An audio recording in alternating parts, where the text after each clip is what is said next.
वाक्य शुद्धि। वाक्य शुद्धि में संज्ञा, सर्वनाम, विशेषण, क्रिया एवं कारक से संबंधी अशुद्धियां होती है, उनको हम शुद्ध कैसे करें और कैसे करें। शुद्ध करने से वाक्य शुद्ध हो जाएगा। तो वाक्य शुद्धि में हम देखते हैं तो अर्थ संप्रेषण की दृष्टि से वाक्य का विशेष महत्व होता है। अर्थ संप्रेषण की दृष्टि से वाक्य का विशेष महत्व होता है। वाक्य रचना में पदों का सार्थक और सुसंगत जो प्रयोग है करने से ही वाक्य शुद्ध माना जाता है।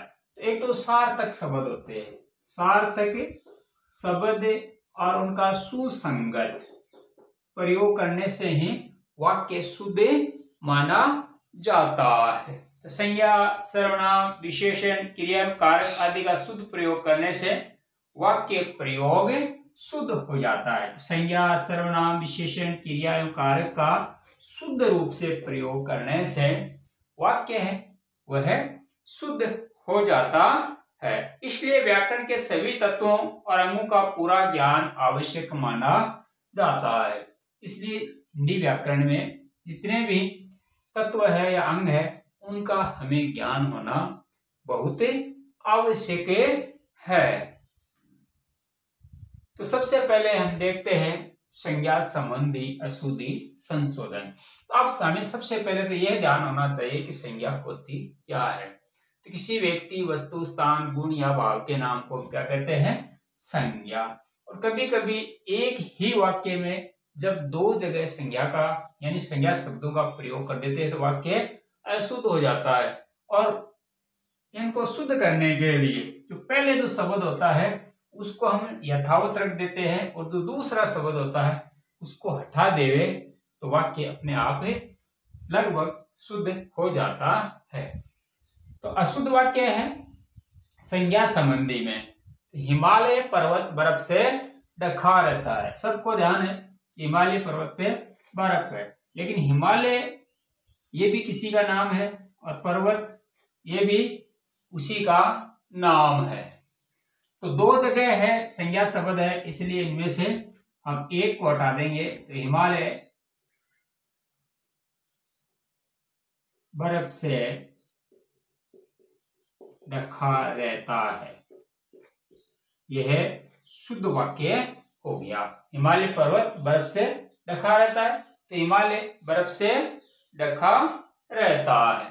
शनिवार के दिन अवकाश रहता है, तो शनिवार तो है और दिन सप्ताह के दिन ये दोनों एक ही नाम है, इसलिए इनमें से एक को हटा देंगे। शनिवार को अवकाश रहता है और वाक्य शुद्ध हो गया। प्रातः काल के समय घूमना चाहिए, तो ये प्रातः काल और ये समय दोनों एक ही अर्थ प्रकट कर रहे हैं। तो प्रातः काल को घूमना चाहिए, घूमना चाहिए, इस तरह से वाक्य शुद्ध हो गया। मोहन 30 वर्ष की अवस्था में मर गया, तो 30 और ये वर्ष है और ये अवस्था, ये एक आयु है और ये भी आयु ही है, इसलिए एक ही शब्द का प्रयोग करेंगे तो वाक्य शुद्ध हो जाएगा। मोहन 30 वर्ष में 30 वर्ष में मर गया और वाक्य शुद्ध हो गया। वह रोज रामायण की पुस्तकें पढ़े, तो वह रोज रामायण की पुस्तकें पढ़े, तो ये रामायण ये भी और ये पुस्तक ये एक ही वस्तु का नाम है, तो वह रोज रामायण पढ़े और ये वाक्य शुद्ध हो गया। तो संज्ञा में जब हम देखते हैं तो कहीं कहीं संज्ञा शब्दों का अत्यधिक प्रयोग कर दिया जाता है, उनको हम किस तरह से कम करके शुद्ध कर सकते हैं। दूसरा है सर्वनाम संबंधी अशुद्धि संशोधन। तो जो शब्द संज्ञा के स्थान पर प्रयुक्त होते हैं उन्हें हम सर्वनाम कहते हैं। और इसमें पुरुष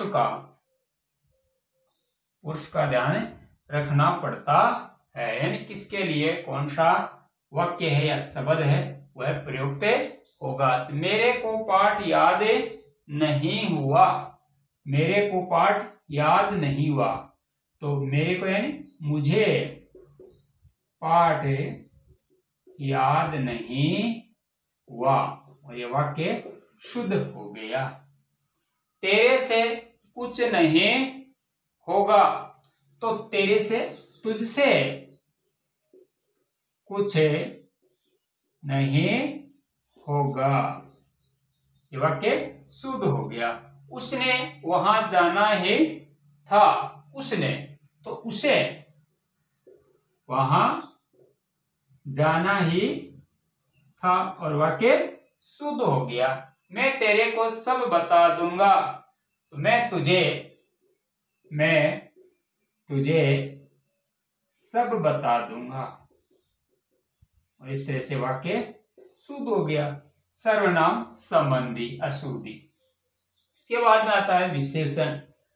तो संज्ञा और सर्वनाम की विशेषता बताने वाले शब्दों को विशेषण कहते हैं, और विशेषण का ही अगर उचित प्रयोग नहीं किया जाए तो वाक्य अशुद्ध हो जाता है, और उसको अगर सही तरीके से या उचित स्थान पर विशेषण का प्रयोग कर देंगे तो वाक्य शुद्ध हो जाएगा। धोबी ने अच्छी चादरें धोई, तो धोबी ने अच्छी चादरें धोई, तो धोबी ने चादरें अच्छी धोई। उसके बाद में सारा शहर में ढिंढोरा पीट दिया, तो सारा से सारे शहर में ढिंढोरा पीट दिया, ये वाक्य शुद्ध हो गया। महादेवी वर्मा विद्वान महिला थी, तो ये जो विद्वान शब्द है यहाँ शुद्ध है, और महादेवी वर्मा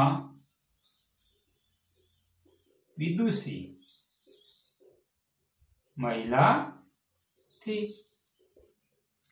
1 रुपए की शीतल बर्फ है लाओ, तो यह बर्फ है और ठंडी है, और ये शीतल भी ठंडा ही है, तो एक ही विशेषता है। तो 1 रुपए की बर्फ है लाओ, ये वाक्य शुद्ध हो गया। पुष्कर सबसे पवित्र यानी पवित्र तीर्थ है, तो बहुत में से किसी एक की तुलना की जाती है तो तम आता है, तो पुष्कर सबसे